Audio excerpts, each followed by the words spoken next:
It's going to be bad news. Like I said, it'll probably roll out in a game like Dust 514, where during the loading screens you're getting streamed commercials. But that's not the patent. The patent is actually interrupting gameplay to show a commercial. And then after the commercial's over, the gameplay continues. Yeah. And I'm sure eventually... Whoa! Oh, I'm sorry. Did I break your concentration? Dick. You did! You broke my concentration, clown! The fuck with your sound effects. Anyways, so what was I saying? I was distracted by Sam Jackson blowing my kneecap. You were talking about how the patent was actually for interrupting. Yeah, it's for interrupting gameplay, and eventually, I'm sure we'll get to the point where there will be links in these ads where if you accidentally hit something, it'll open up your web browser on your PlayStation, and you'll get treated to more ads, and it'll be fantastic. Terrible. It'll be just as bad as fucking TV. Eventually, it gets to the point where it's like, now this game is presented in commercial free entirely by Sprite. Or like you have to sign up for like a premium service to avoid it. Yes, exactly. There will come a day where commercial free gaming is a feature. It's like a luxury, yeah. Right. Yes. The downstream effects of this are so ungodly terrifying to me. They really are. Tell them, this Joe. idea just can't live. It can't be allowed to live. And that's why I got so upset with Kotaku. This mecca of gaming, this blog done good, this supposedly righteous and informative fucking website on all things video games is all of a sudden in support of the dumbest fucking idea ever. Dude, you are totally like warping what was said. They're supporting an aspect of it in theory. I free to play. No, it doesn't matter. But don't say that they're supporting the idea. That's not what's going on. They're supporting it in free to play. Is that wrong? I'm not saying it's right or wrong. I'm just saying you can't like make a claim that's not true. I'm going to call you out on that if you do. How is that making a claim that's not true? I absolutely said they support this idea in free to play. Well, now it's true, but before that you said that they supported the idea in general. You were saying that. Oh, fine, whatever. There's a difference. There's a big difference. Thank you for yeah, your mom's a difference. God damn it. Anyways. So that's what I was saying. Thank you for correcting me, Alex. They support it in free-to-play, which is still a game. I'm sorry, but I don't want to play Battlestar Galactica online and all of a sudden be treated to a commercial. Yeah. Well, it's like, oh, I'm attacking the Cylons. Oh, I gotta sit through this Coke commercial. It's like while I wait for the animation to actually come up, I have to watch a 30-second spot for, the next season of Battlestar. Well, Battlestar Galactica is done, but whatever. Yeah. Well, anyways, it's a terrible idea. It's got to die, but it won't. They've got the patent. We'll see it. It'll be there. Yeah. And I mean, it's all going to lead into our topic about E3 and the next generation of consoles and whatnot. But let's talk a little bit about the Star Wars mystery game. Shouldn't we add that we're at DEF CON 1 against Sony right now? No. Not even. Because I've expanded it. DEF CON and 2. At the end of the show, we'll discuss how we're going to war against everybody. But anyways, so the new Star Wars game, apparently it's getting... This kind of led to the Jeff Keighley thing, because he's seen it. And he made the announcement. He tweeted that there was going to be an announcement of a new Star Wars game on May 31st. Game Trailers TV and Spike TV exclusive. And then apparently they're going to, debut all the details at the start of E3.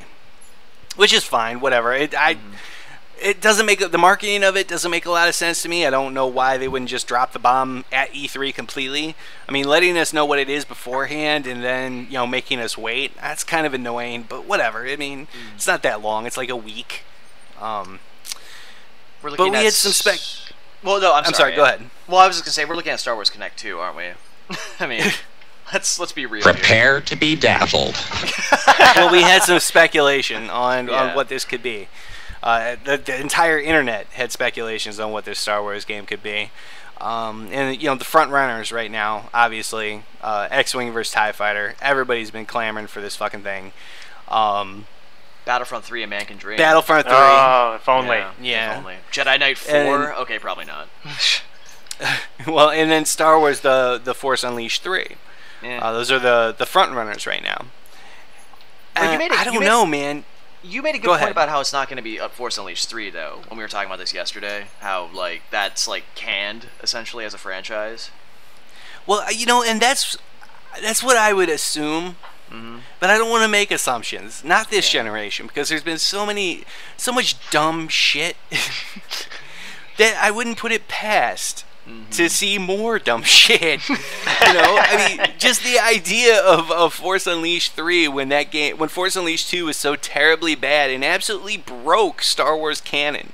How they got that past LucasArts, I have no idea. Who was in charge, who was calling the shots, how it got past Lucas himself. Yeah, he was crying like a little bitch about his fans at the time. He wasn't even paying attention. That's how they got it past him. Yeah, maybe. I don't know. But it's ridiculous how badly that game, on the technical side of things, towards the end of the game, it was completely fucking broken. And then, the story itself was just a goddamn mess. It was a sequel for a sequel's sake, and that's what you're going to get when you have Hayden Blackman in charge of some shit. Why X-Wing versus TIE Fighter, actually, I was going to ask you before. Like, I mean, people want it, sure, but, like, is that, like, actually really being seriously speculated? Because I thought that the whole X-Wing franchise is long dead. I mean, you see, and that's why I think if we're gonna put odds on this, I'd say X-Wing versus TIE Fighter is probably 40-60.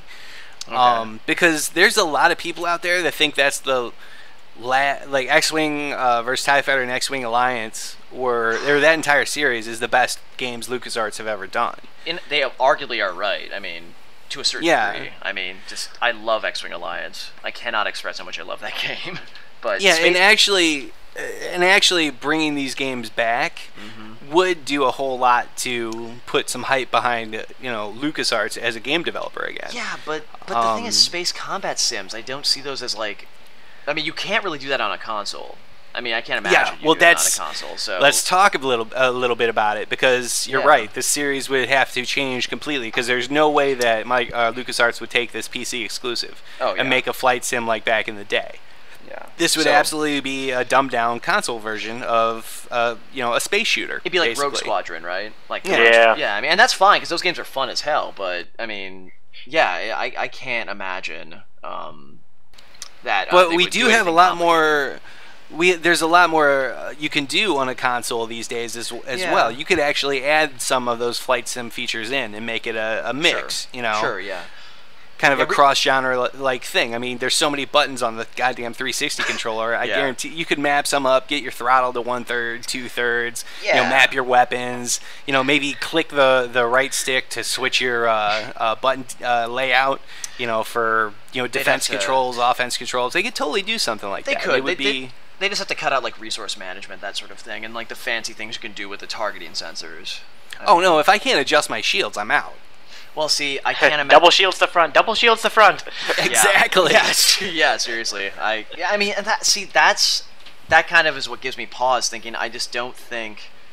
Well, maybe they would do it. I mean, I'm not okay. I shouldn't say they wouldn't do it, but I just don't think they should. Maybe because if they dumb it down for consoles, it stops being X-Wing versus TIE Fighter. Well, that's the thing. I don't think. I think people are excited about that idea, but it's not going to be what they remember as a kid. No. Not even close. Well, it'll be wildly dumbed down for the kid. You'll have a whole bunch of prequel content in there. You'll have to fly like the Naboo fighter, whatever that ugly ass yellow thing was. The yellow pins and needles ship or whatever the fuck it's called. Yeah, that sounds so gross. Or the Jedi wedge fighder, whatever that fucking thing was. Ridiculous shit like that. It's all gonna be in there. It's gonna be a goddamn mess. Would I like to see another X-Wing versus TIE Fighter game? Absolutely, but I know it's not going to be what I remembered or what I loved about the series when I was growing up. So 100% with you there. But we and we're probably going to mention this later when we're talking about E3. But Battlefront 3 does have it's out there. We were talking about this just the other week. I mean, the resources are out. I mean, the finished game is pretty much floating around out there. Do you think that they might have revitalized it? See, going back to the odds, I would say Battlefront 3 is probably 70-30. Sure. That it's Battlefront 3. Just because there was a completed alpha version of the game. I mean, if LucasArts was looking to make a quick buck, they could go in, redo the textures, get it up to the performance standards of today, and release it, and people would buy the shit out of it.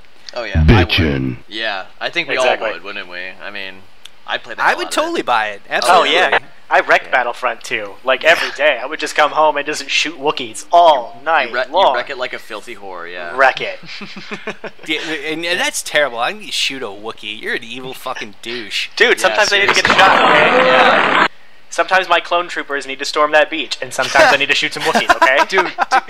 Dude, the Kashyyyk level, seriously, one of the most fun levels in a game ever. So great. So fantastic, yeah.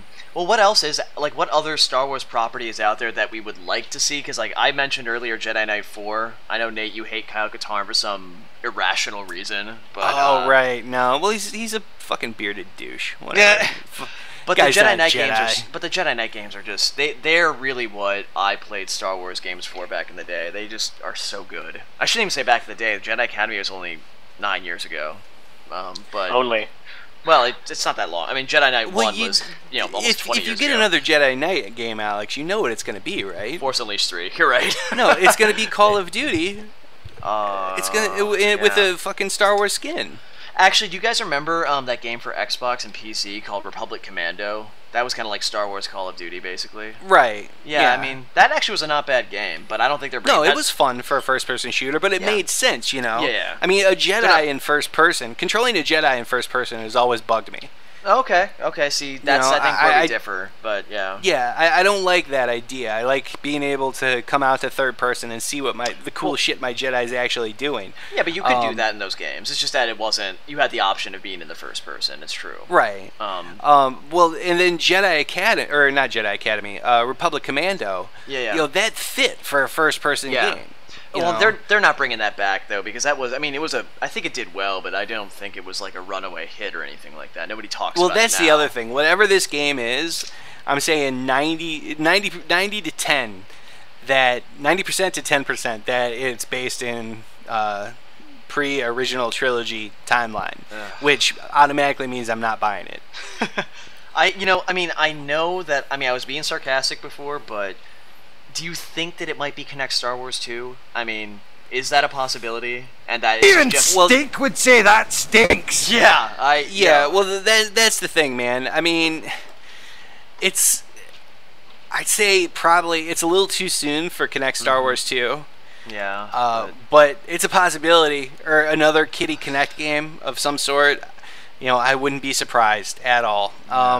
Just going off LucasArts for the past 5 years and what they've been focusing on, I would say that more than likely it's another Kinect game or another Lego Star Wars game.